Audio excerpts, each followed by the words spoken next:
Testigo sa pagpatay sa dalawang menor de edad sa Cabanatuan City, Nueva Ecija, nasa kustodiya na ng PNP. Narito ang report ni CJ Turida.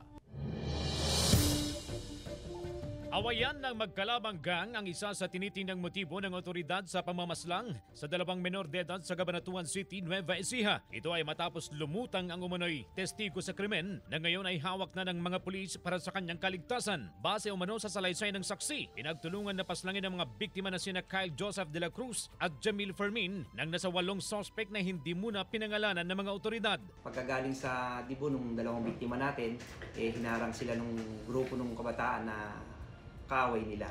At doon mismo, nung maharang sila, doon na ginawa yung krimen.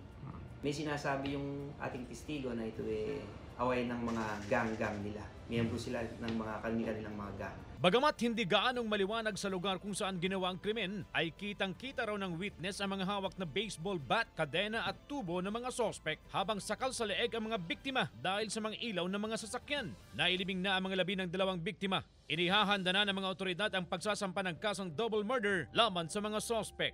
Meron na po tayong mga suspect pero isa pa lang po ang ating napapangalanan. Nanihintay lang natin yung affidavit ng ating testigo upang maipile na natin yung kaso. Natutuwa po kami lahat ng pamilya po ni Kyle na mahuhuli na pinuha sa kanila niya. Nabibigyan na po siya ng katarungan.